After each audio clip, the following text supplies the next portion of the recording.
A biblical perspective on life, culture and current events. This is 2020 on Vision. Over this next hour, we're going to be part storytelling, part reflecting, part thinking about the politics and the ethics and remembering history. And you might like to join into our conversation, and shortly, not straight away, but shortly, we will open our talkback lines and you'll have an opportunity to join into our conversation.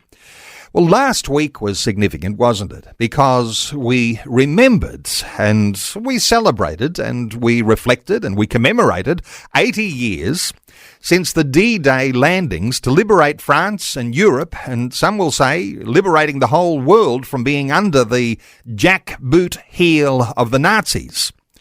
Well, our special guest today is the author of a book that reflects on what the Christian church was doing as the Nazis rose to power. And through World War II, even while Jews were being exterminated in their millions in concentration camps. He reflects that there was a government-sponsored effort to unify all the Protestant churches into a single pro-Nazi German evangelical church.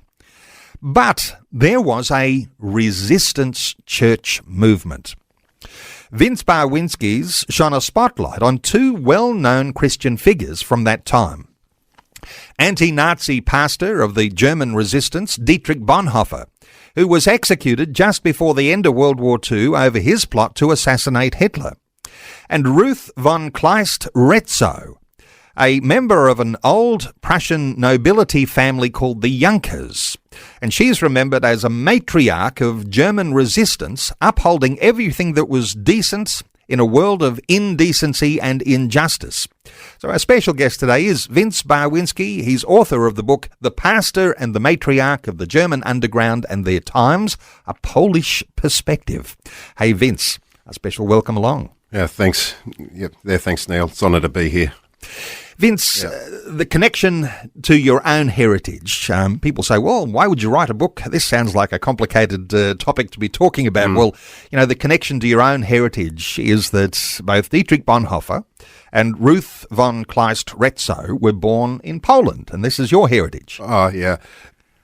In a manner of speaking, you've got to remember when they were born, Ruth von Kleist was born on February the 4th, 1867. Dietrich Bonhoeffer was born on February the 4th, 1906. And they were born in the German province of Silesia. At the time, see, the thing is, at the time, that was under the German Empire. But after post-Second World War, those territories, that region, that came under then the Communist People's Republic of Poland. After the war, Germany lost all its territory in the east as punishment, you know, for atrocities committed in the Second World War, and what happened is Poland was stripped of all this vast territories in the east, was ceded to Soviet republics like Ukraine, Lithuania, etc. What happened is Poland was effectively translated west. But the territory they gained in the west, the German territories they gained in the west, there was only half the Soviet territories that they conceded in the east. Anyway, and people that were in in those eastern territories called the borderlands, they ended up settling in that in those eastern German territories, ceded to Poland. And one of those cities right in the middle of that was German Breslau, which is now Polish Wrocław.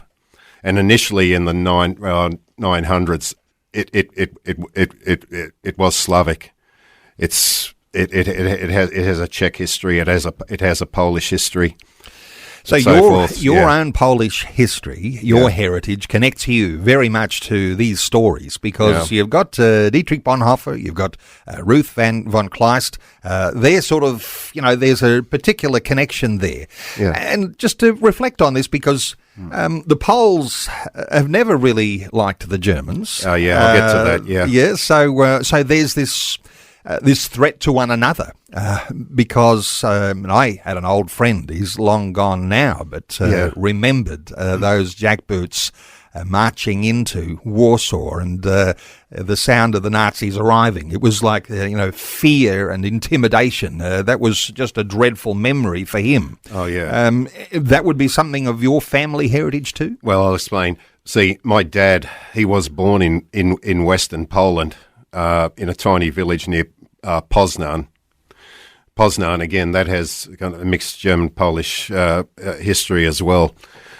But when he was only 9 months old in September 1924, they crossed the border illegally into Weimar, Germany, which was just entering its golden years. It had just recovered from paying the terrible chaos in the power vacuum in the wake of World War One. But Poland actually, on our Remembrance Day, 11th of November 1918, that actually was the Independence Day for Poland. After 123 years, it came again into official existence, because for 123 years it was split between the empires of Austria, Prussia, then later the German Empire, and Russia. Those three powers collapsed at the end of the First World War, and in that power vacuum, the Polish independence was one, along with many other countries. Yeah, and so that, as a result, I've had this dad himself and his mother, they could speak Polish and German. Yeah. Okay, you're great across this history. How are you on what's happening today? Because Poland, as I understand it from some reports, is strengthening its military defences now with the Russian-Ukraine conflict. There's a 700-kilometre border with Russia and Belarus to Poland, and so Poland feeling a little bit of that tension once again. Oh, definitely, and also with Ukraine. And a while back, a year or two ago, there were some Polish farmers near the Ukraine border that were killed by an errant missile as well. Similar incidents too happened in Switzerland, neutral Switzerland, people close to the border as well. And if you read my book, look, the Russia-Ukraine war, I know there's corruption in Ukraine, but many people I know like Putin. They think he's standing up to the Ukraine, which I think is a stooge of the globalists. But knowing the long antagonism between Poland and Russia, it's very hard. Look, I cannot trust Putin. He is ex-KGB. He's ex-KGB, and the censorship going on in his country, for example, you cannot mention the fact, for example, that Stalin invaded Poland from the east 16 days after Hitler did. Hitler invaded Poland, Western Poland, on the 1st of September 1939. 16 days later, Stalin, in accordance with an anti-aggression pact that the Soviet Union and Germany had reached in late August. They had invaded from the east, but people that have said that was an invasion, Putin, I mentioned it actually near the beginning of my book. Putin's had them prosecuted. Yeah, for example. That's all I could go on. Yeah, sorry. Yeah. Well, there's a little bit of a foundation there, isn't there? Yeah. In that the Poles, they didn't like the Germans, and they don't trust the Russians even today. That's very significant. But let's come back to where the characters of your book fit into this. Yeah. The Christian Church. At the time of the end of World War I, and through those interim years between World War I and World War II, the rise of the Nazi regime, and into all of that time when most of us will be very familiar with the fact that there was this dreadful extermination of the Jews, this idea of getting rid of the Jewish race. The church at the time, how do you reflect on what the church was doing? I think the church at the time, the church, honestly, I think was honestly just too weak. There was a dissident church formed called the Confessing Church, which Dietrich Bonhoeffer was certainly a part of. But what he found them doing in the end, many declarations they might have ended up making against against the regime, they ended up they ended up being so severely watered down that they ended up not really, really being of any real consequence, lacking any real teeth. The German state church, effectively the Lutheran Church, it was being subverted by the state. It was being subverted by the state, and being subverted by the state, and it was even to the point, like they were declaring, for example, that the Bible, that the Old Testament was too Jewish. And for us, as Christians, that kind of idea is ludicrous. And Dietrich just found the confessing church. It wasn't standing up. They were remaining too silent. I find that today with the church today. Yeah. You're really striking a chord here because right now, here in Australia and around the world, we're experiencing a rise in anti-Semitism that we have not seen since those days in World War II. And you're pointing to something very significant of how Christians can be very easily diverted into an anti-Jewish position and something that needs to be resisted. And one of those things you just raised was the thought that, well, the Old Testament, isn't that the history of the Hebrew nation? Isn't that a little bit too Jewish for Christians? That is a really, really good thing to draw attention to, that we might never forget the Jewish roots of Christianity. Yeah, look, I draw upon that very early on in the book. Very early on in the book. I think in chapter as early as chapter 2. I mean, the strange you can't do it. My way of looking at it, we wouldn't have had Christianity without Judaism. The figures, Judaism too, it dates way back before Islam. We certainly never needed Islam to have Christianity, and you can't deny the Jewish roots of Christianity, and even the New Testament. Well, that was written all by Jews. Even the New Testament is still a Jewish book. And, of course, this connection that we have as Christians, grafted into the vine, is the imagery that Jesus gives to us. And the Christian church is really much connected to the Jewish religion. Of course, Jesus himself was a Jew. An interesting conversation today, one that's not always easy to contribute to if you don't have a sense of the history. But you might be thinking, well, are there parallels from what we're talking about from that time between the end of World War I through the rise of the Nazis and into World War II? And our guest today thinks that there are some parallels that are worth drawing special attention to. Vince Barwinski is our guest. He's author of the book The Pastor and the Matriarch of the German Underground and Their Times, A Polish Perspective. Vince, we've begun to mention what so many people will know, the name Dietrich Bonhoeffer. Yeah. Less people perhaps are so familiar with the matriarch in the title of your book, Ruth von Kleist-Retzow, a countess born into German nobility. Yeah. Give us a little picture of how you see Ruth. Yeah, strangely, she was born 39 years to the day before Dietrich, February the 4th, 1867. In 1867, we didn't have the German Empire yet. She was born into the Prussian Empire. Actually, some people might know a figure, Otto von Bismarck. He actually attended her christening. He was there, so she was. They were a pretty prominent family. Of course, devoutly religious Lutheran, of course, and she ended up marrying, because another Junker from.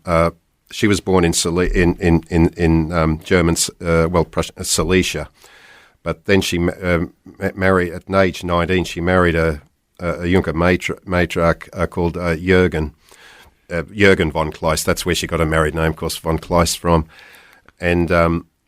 then virtually the rest of her life she lived on the estate up in Pomerania, north of Germany, which later on became part of communist Poland after the war. She dearly loved him. They had 5 children. The youngest of them she named was Ruth Jr. Well, they were all remarkable, really. He died all too young. Ruth grieved very deeply for him. I think until I think her father came along and said, "Ruth, you've got to stop grieving and now living for your family." She got over that, and Okay, so Ruth, she was horrified by National Socialism. And of course, this was even the name of Hitler's party, the Nationalist Socialist Party. National Socialist Party. And so she was horrified by what was, that she could see was developing under Adolf Hitler. And so she became involved with the Confessing Church. And of course, as we've been talking about Dietrich Bonhoeffer, he was a founder of that Confessing Church. So she became connected to Dietrich Bonhoeffer because she was horrified about what the Nazis were standing for. What it was, I think she was awake to what she wasn't really like part of the Confessing Church, but she knew of Dietrich because Dietrich ended up by 1935 he had ended up starting these underground churches, and in 1935 in a place called Stettin, which is now modern day Polish Szczecin, Ruth,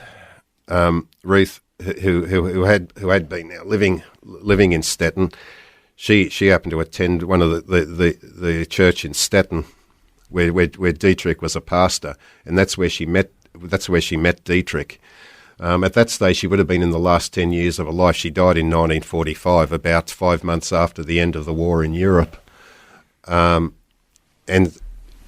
what I do detail her life in Chapter 6 before she met Dietrich.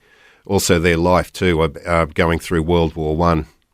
There, where she had to hold the fort on the estate because of all the men were fighting at the front, and that was a remarkable story. And then in the wake of the chaos after, So she had an estate. Dietrich Bonhoeffer had students. Oftentimes they would find refuge on the estate that she was running. Not on the estate, no. What it was, Dietrich, he took in what was called ordinands. They were his students in that underground church. They wouldn't live on the estate with Dietrich. He would have these underground seminaries, and they would, that's where they would live. But Ruth, of course, was naturally disillusioned with the state. That the state church of Germany was taking. She heard Dietrich, and she said she was naturally attracted to a pastor that I suppose you could say that was standing up to what she saw was the corruption of her faith. State doctrine, yeah. Well, it's interesting, isn't it, that even here in Australia now, there are some breakaway organisations, even within some of our biggest churches, that have this word confessing in the title. Mm-hmm. There's one of those of the Uniting Church, and there's another breakaway church, the Southern Cross arm of the Anglican Church. So there are some of those that are concerned about sort of a wokeism that has crept into some of our biggest denominations. And so it's interesting as we're reflecting on these things that happened in those interim times and the rise of the Nazi Empire, that these sorts of things happened, that there was a confessing church that would hold to a biblical truth and a biblical value of life. And this was a part of that. Just to just bring a roundedness here, at the time of Dietrich Bonhoeffer's execution, he was actually engaged to be married to the granddaughter of Ruth. One of her many grandchildren, Maria von Wedemeyer. Yeah. She was the She was a daughter of Ruth's youngest daughter, Ruth Jr. Yeah. Now, And so quickly on what they stood for, what Dietrich Bonhoeffer stood for, what Ruth von Kleist stood for, in the sorts of issues around, and I mentioned in their decency, in where there was indecency and injustice. Yes, yeah. Give us some insight here into sorts of things that they might have been standing together in promoting through their church. through the church. Well, I know one thing. Like early in the war, like even Ruth for a while, you know, she even in a flat in Stettin. The reason one thinks she might have been off the estate and in the city of Stettin. She had grandchildren that were attending school there, and she would look after them. There were times there, though, up until early even up to the early war years, for example, she was sheltering Jews, right, as well, and just I suppose speaking up. You know, speaking up for the Jews, for the Jewish people. And so this confessing arm of the church, this was all very much about the support of the Jews because of the ways that the Nazis were putting them under the persecution just for being Jewish. There was this support for the Jews that was coming through Dietrich and through Ruth. And so when we think about even the context of, say, Dietrich Bonhoeffer's theology, we're thinking about how he was in opposition to the way that the Nazism had risen and this anti-Semitism had gotten to the point where they were exterminating people. That's right, yeah. We've got to that point. And I think that originally the Confessing Church, it was there to stand up against the Nazis, but I think certainly by the time even the war had broken out, and I'd say a year into the war, it had become almost irrelevant, and in part this is what led. And I know for a while then Dietrich was in Berlin. This is where his family, actually, he was born in Breslau, but when he was only 6 years old, the family, they moved to Berlin. So the Bonhoeffer family then for the rest of his life, they lived in Berlin. And I think by some of the mid-1930s, Dietrich had been banned from lecturing in Berlin. So that's when he came up with the idea of creating these underground seminaries in the remote in the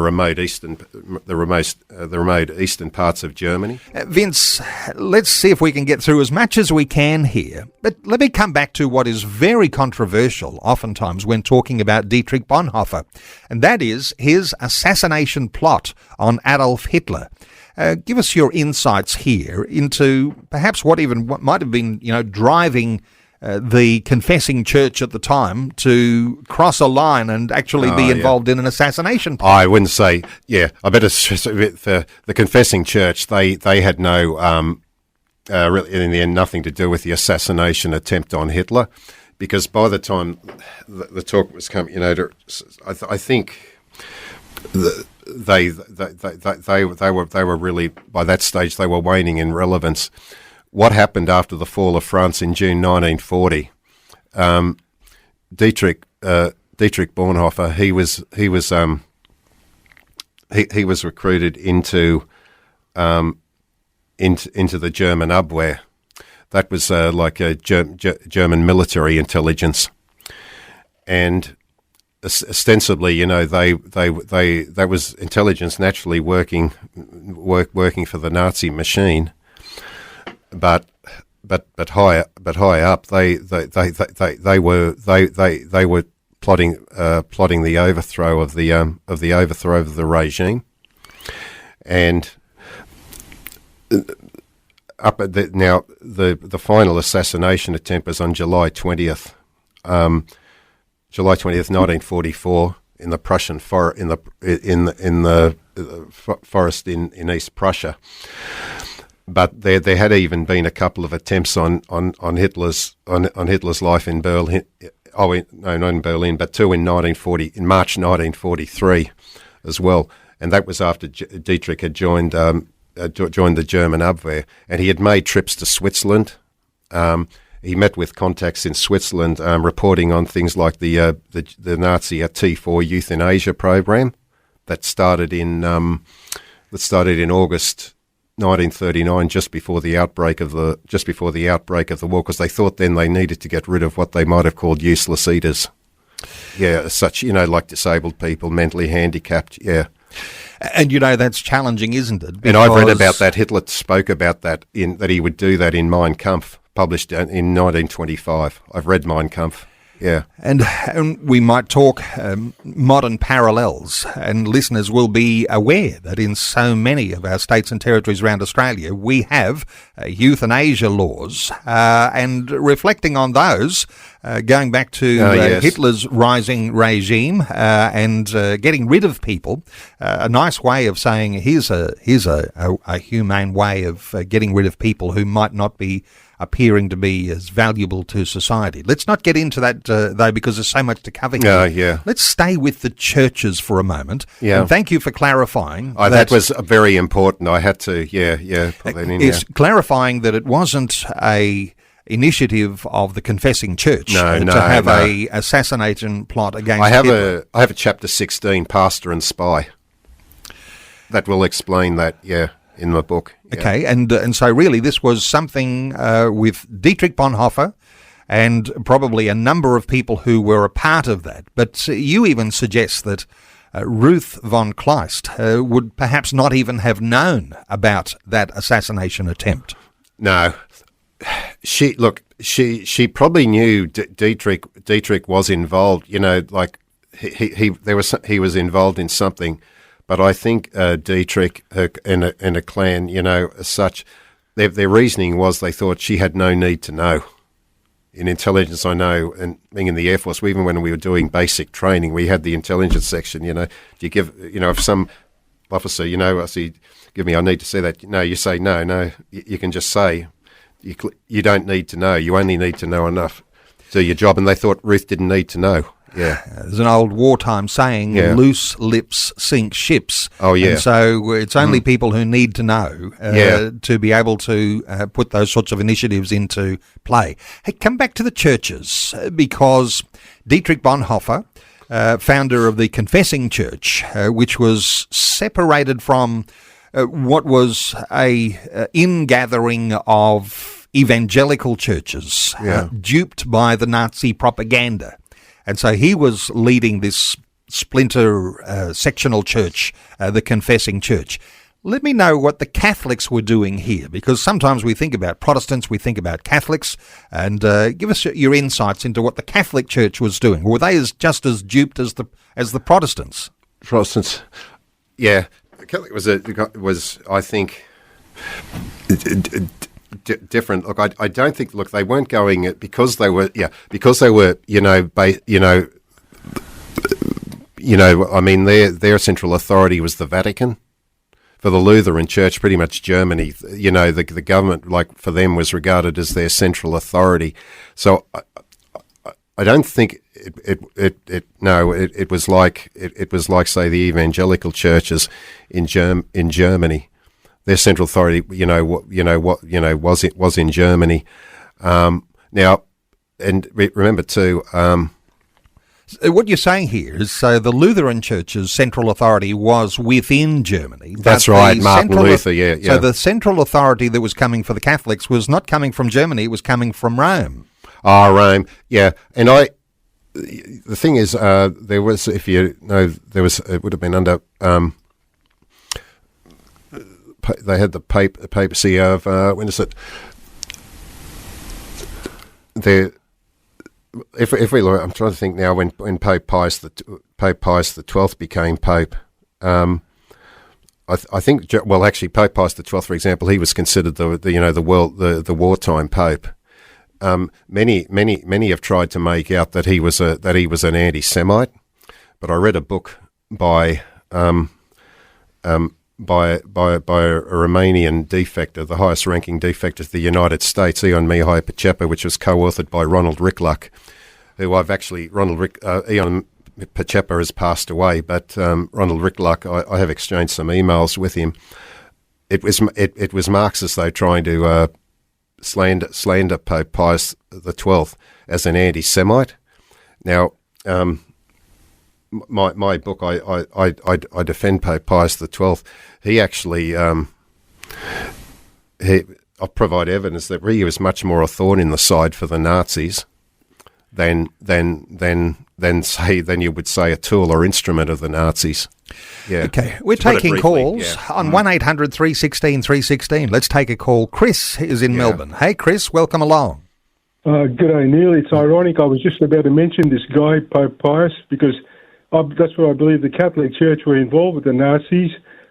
He was brought in to Adolf Hitler through a guy called Franz von Papen, who was the guy who helped Hitler come to power. Yeah, Franz von Papen did, yeah. Yeah, so if anyone had was close to the Nazi Church, it was the Catholic Church through this guy. And this is an interesting thing because it's easy to put the boot in either side here, and put the boot into the Catholic Church. I feel like we've been putting the boot into the Protestant churches too, apart from the confessing church. But yes, everyone duped by the propaganda of the Nazis and brought in to be befriended. Thoughts from you here for well, look, Chris? I know today too. Like, I have met anti-Semitic Catholics, and there were figures in the Vatican in Rome that were pro-Nazi. But on the other hand, like for example, in the German occupation of Rome in 1943, the Vatican actually they did shield thousands of Jews, many Allied airmen. They were sheltered in the Vatican, and were able to escape back to their own to their own units through the Vatican. I know there was a movie with starred Gregory Peck, the Scarlet and the Black. He played an Irishman that and look, Pius knew about it, and. So there were many. You could say there were many instances there where you can point, say, figures in the Vatican that were close to the Nazis, but others that were not. And some SSM came out later and said no, this wasn't. They say Pius was a thorn in our side. One of the members of the German underground, close to Dietrich, Josef Müller, he was the underground's conduit to the Vatican. And he met with Pius after the war. Okay. Well, I want to thank Chris from Melbourne for great insight there. And let's agree here that this is not a Catholics versus Protestants and who was better. No, and I'm not meaning to do that, In fact, there were underground movements that were Catholic. There were underground movements that were Protestant. And their motivation was to protect the vulnerable Jewish people from being basically gassed in gas chambers. Let's talk about this anti-Semitism, the rise of anti-Semitism in this time, even modern parallels that we might be seeing today. How do you reflect on those, Vince? Modern parallels? Yeah, look, I was alarmed back in 2020 with the with what I call the cultural neo-Marxist woke American summer riots. I do have evidence. They weren't spontaneous. They were planned. There were Marxist groups there waiting to spark those riots. And George Floyd's death was a propitious moment for that. But fast forwarding now to today, with the skyrocketing anti-Semitism, both the American summer riots and the skyrocketing anti-Semitism around the world, it reminds me of a crumbling Weimar Germany, and where Hitler's brown shirts ran riot, and I see, like, well, first of all, with Hitler's brown shirts, it was certainly, we saw the vilification of the Jews. Later in 1938, there was the Reichskristallnacht too, but American Summerites, well, there it wasn't so much Jews there, but there was more about. But basically, they were those rights. I could see they were anti-Christian. They were against. They were against basically an attack on our basic Christian way of life. I mean, Christianity's been really a major, foundation stone for our Western civilization, and anybody holding traditional values, they were the scapegoat, right? So to me, when I see radical Marxism and Nazism, the common thing they have is they need scapegoats. They need scapegoats. The racial profile might be different, but now it seems here, fussed with the anti-Semitic, skyrocketing anti-Semitism in the West, they've now gone back to the scapegoat of the Jews, And I'll just make a quote. Sure. Yep. I think there's one quote because I think that's relevant here. It's from near the end of chapter 5 of my book. So this is an anti-Semitism quote you've got here. I've got here. Now, just to add the context, Dietrich had a twin sister named Sabina. She married a gentleman, Gerhard Leipoltz. He was ethnically Jew, but he converted to Christianity. But of course, look, that didn't make any difference. The Jew, you were still going to be discriminated against it. Now, in 1934, Dietrich was working as a pastor actually in London, but he still returned regularly to Germany. Now, I'll just say this: before returning to London in 1934, Dietrich spent time in Göttingen. That's the town where his brother-in-law Gerhard was a professor, with his twin sister Sabina and brother-in-law Gerhard Leipoltz, and then in Würzburg, where he met with some of the confessing church leaders. This is 1934. Lastly, he visited later he visited Fano. I'll just get to this. I'll get to this is what's really relevant. However, his visit to Göttingen was rather disturbing. Their daughters, Sabina and Gerhard's daughters, Marianne and Christiana, were being subjected to ridicule. For example, one of Christiane's friend called out over the fence, "Your father is a Jew." A few days later, a notice board was fixed to one of the trees in front of the school. On it was written, "The father of the Jew is the devil." Every day their daughters had to pass under this notice with taunts from the mob. Opposite the school was a box with the Nazi newspaper Der Stürmer, resplendent with anti-Semitic propaganda, claiming fabricated instances of sexual crimes of the most obscene kind and sadistic ritual acts allegedly practiced by Jews.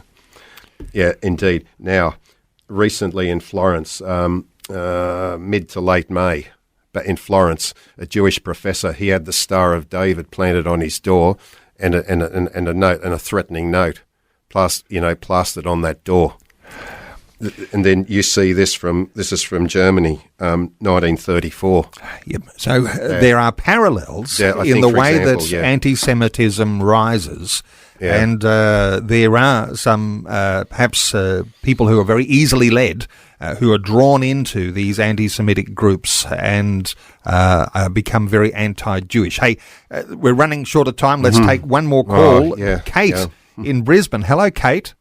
Hi, how are you? Good, Kate. What are your thoughts? I was actually wanting to ask about some of the other history connected in London. For instance, Earl Gowrie, whose great-grandfather actually opened the War Memorial in Canberra, is the Viscount of Canberra. But those families, he actually married, the Earl Gowrie, who recently passed away, was married to Nettie von Schulenburg, whose father was also killed for his part in the assassination attempt of Hitler. And I'm wondering how much we know about the infiltration in politics, etc., because they grew up in Windsor Castle. I actually lived in the UK for 7 years, and I've been personally connected to some of those people. So I'm wondering how much we know about that. Vince, any thoughts here? That is completely new information to me. Yeah, okay. Yeah. Fortunately, I mean it's fascinating, but that one I wouldn't be able to comment on that. Yeah. Okay, well, Kate, not so much a great response, but I guess when we talk about the way that information was disseminated in the underground churches, and even to more specific things like a plot for an assassination, those sorts of things, again, would have been on a need-to-know basis. So I guess that's the sort of thing that we're talking about here. How did they interact, and how did various movements grow in different nations? Yeah, but I mean, it sounds very interesting. But yeah, it's certainly an aspect that I haven't. I